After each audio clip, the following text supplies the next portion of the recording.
to see everybody. I appreciate y'all being here. Obviously, this is the first opportunity that I've had to, publicly address you guys since I've been back here. So just wanted to say how grateful I am for the opportunity to be at LSU, the opportunity that Coach and Scott have given me to be here to help lead this program. It's something that my family and I don't take lightly. As you guys know, my kids were born here. My wife graduated from school here, so we have a great affinity for this place, and it's an honor to serve this institution, our student athletes, the Baton Rouge community, and the great people of Louisiana. Had another great practice today.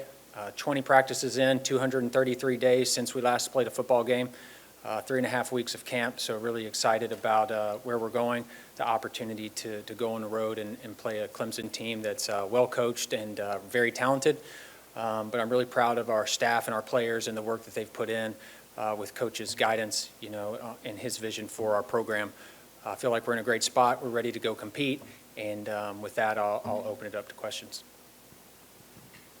Austin, actually something that's kind of looking ahead. What collectives can do seems to be a little bit more ambiguous than it was in January. Sure. With that in mind, where does the money need to come from for this 2026 team, this recruiting class that y'all are working on? Is that just revenue sharing? Sort of how is LSU approaching that now that it's a little unclear what collectives can do and what Bayou Traditions is doing? Sure, yeah, that's a really good question, Wilson. And I think the thing that we always say is, we're part of an imperfect model right now, right? And so we understand that there are challenges, and we're receiving guidance every week, right, as to what this looks like. For LSU, we put a plan in place about 15 months ago that allowed us to operate today where we are, right, understanding where we've been, where we are, and where we want to go. I think that gave us some advantages going into the back half of 2025 and 2026. And then from there, what we have to do is just work within the parameters of what the guidance, says and the legislation says as we get it and as it comes to us. And so we don't have all the answers right now. We're not the knower of all things. But I do think we have operated with purpose and intent in everything that we've done to put ourselves in position to not only sustain for 2025 and into 2026, but beyond. You asked a question about the collectives. Again, I think there's some gray there right now, and so we're trying to maximize the space that we're able to work in there as far as the parameters that have been given. But at the end of the day, the true answer is we don't know exactly what that looks like yet. So we'll operate out of the rev share, we'll operate out of third party corporate sponsorship, and then from there kind of build the rest around that as we can.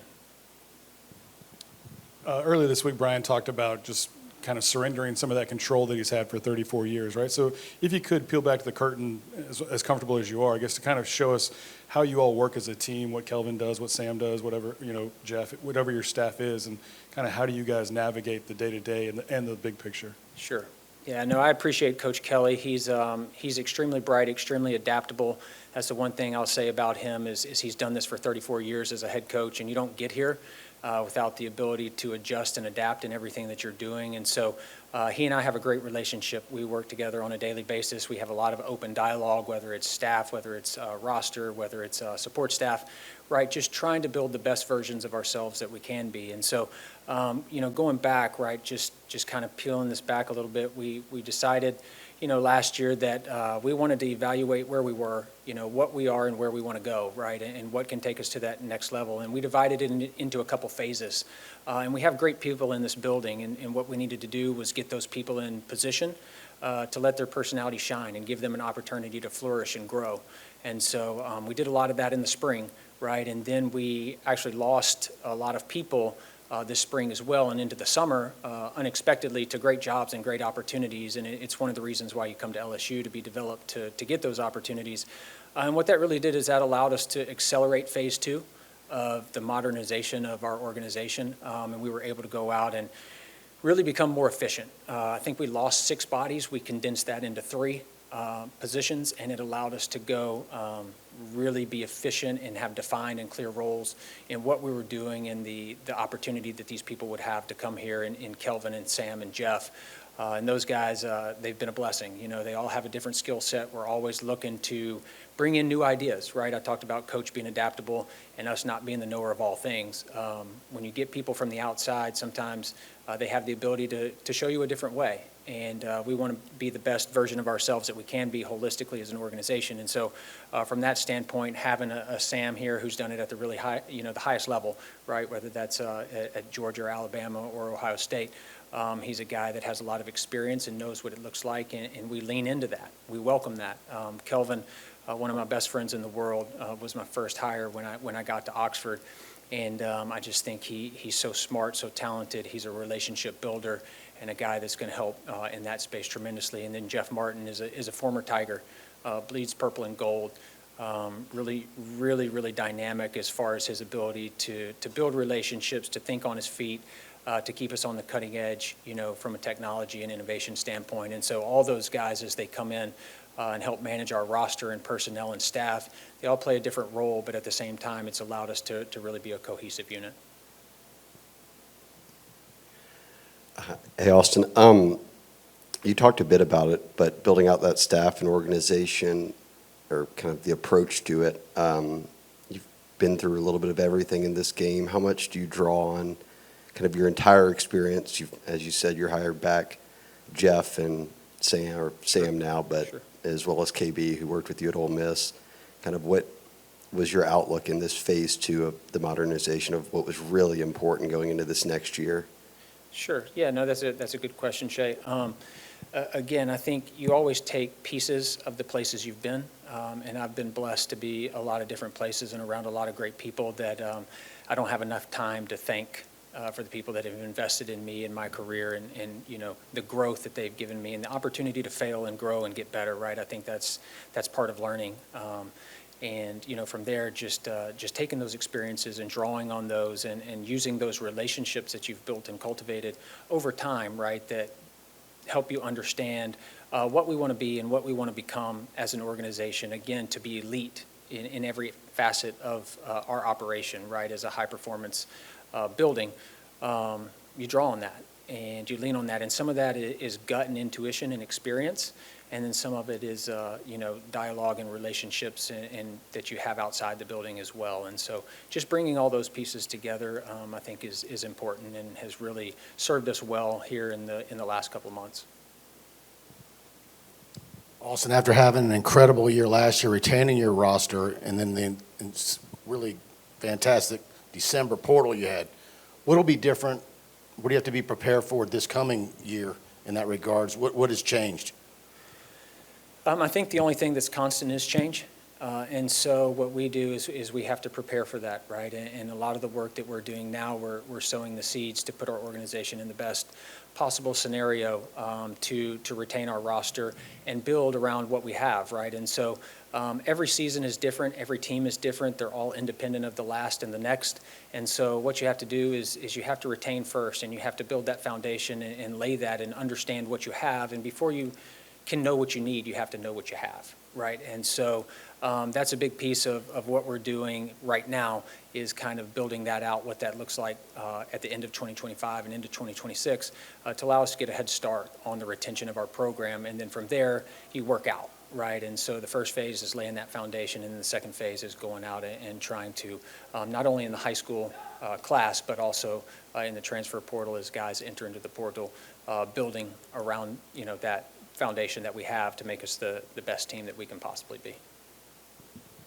Hey, Austin. I believe I read earlier this year that you and Scott took a trip up to Seattle and spent some time with the front office and their organization. I'm curious what you maybe learned from that experience, and just maybe how similar is this model to what you guys or what you learned from what those guys had to tell you? Like, how similar or different are the two, and just maybe explain some of that. Yeah, no, that's a really good question, Glenn. I appreciate it. Scott and I did take a trip to Seattle on our bye week last week. It was an incredible opportunity to go learn with the Seahawks organization. And again, we were all ears listening to what they had to say and what they had to tell us, right, in ways that we could maximize really our roster and the allocation of funding, right, and kind of drawing parallels between the NFL salary cap and what we do here, right. And so there's some similarities there, but there's also a lot of differences. I mean, the NFL salary cap's about $280 million this year. Ours is significantly less. And so from there, just kind of drawing those parallels, positionally and understanding how you break that down, right. How do you build a roster And for us, it's difficult because, we're at the next level, there's a lot of transparency with the organizations. There's none, right, in the college game. And so understanding that and be able to have kind of a matrix to launch from, I think is really important. And what they did is they really backed us and made us feel sound in our judgment in how we were building it and how we were allocating our funding across the positions, and then every position within, every spot within every position, right, to, again, maximize the compensation that we can pay to our players as we moved into the revenue share era. So it was a really good visit and really important for us to kind of validate our process.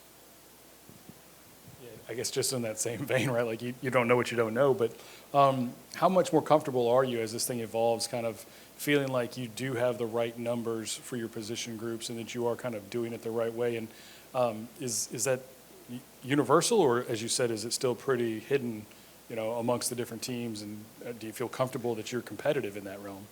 Yeah, I think the proof is in the pudding that we've been competitive in that space and will be as competitive as anybody in America. The one thing I will say is that I feel very sound in what we're doing and how we're doing it.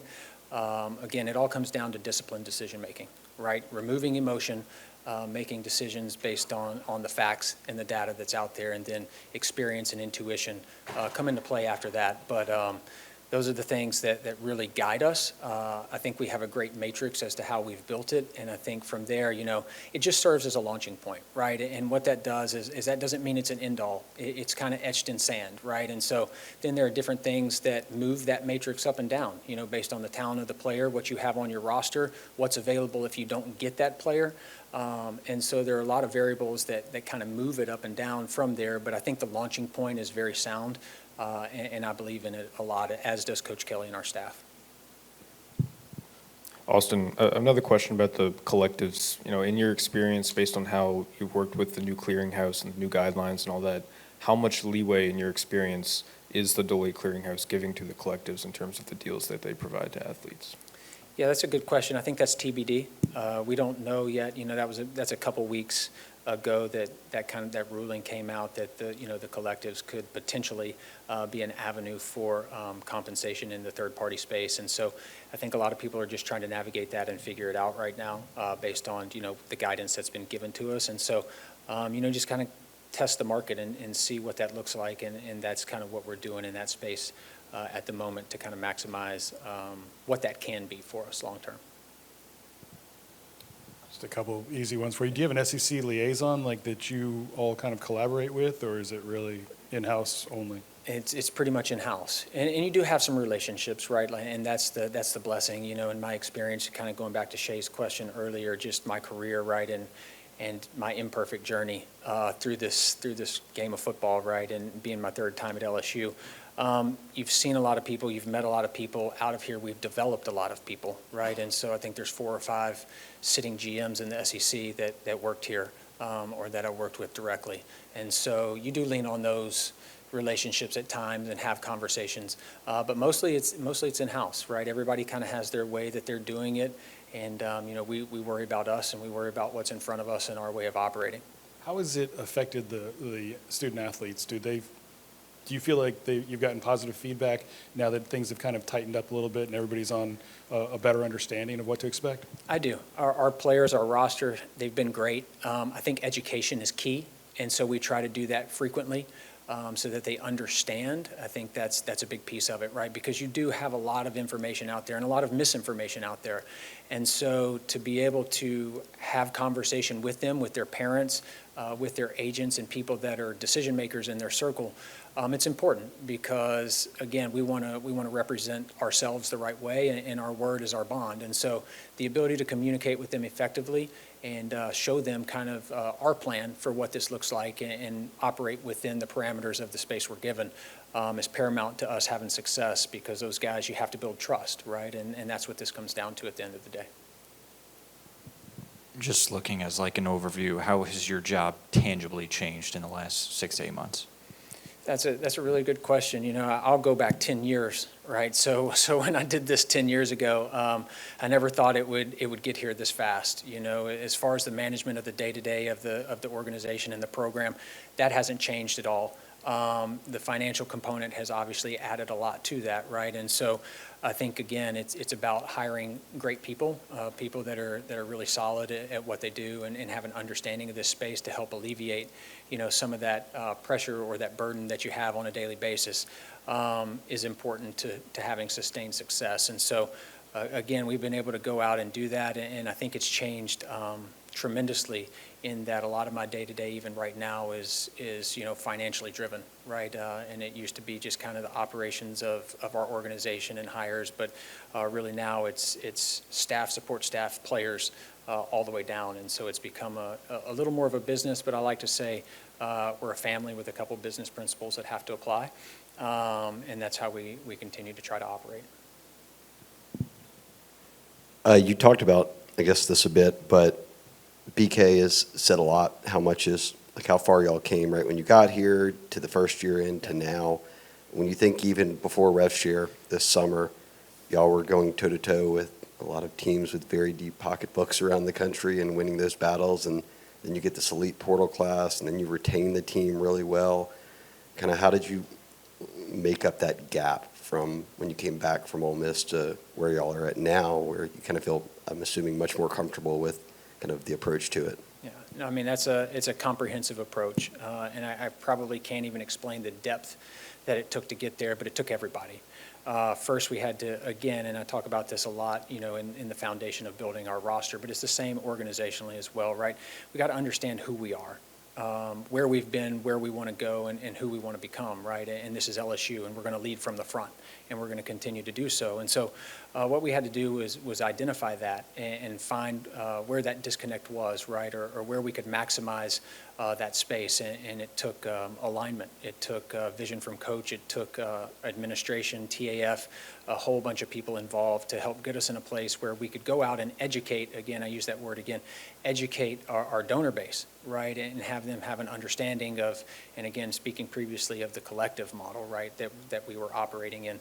That education was critical to show them tangibly, right, via PowerPoint presentation, what we were doing, how we were building it, and where their funding was going, right? And so once they had an understanding of kind of what the model was and how we were, allocating all that funding within the roster and what it took and how we were going to build it, a lot of people got on board, and it's a kudos to our donor base and the people of Louisiana for stepping up and helping us get through that time.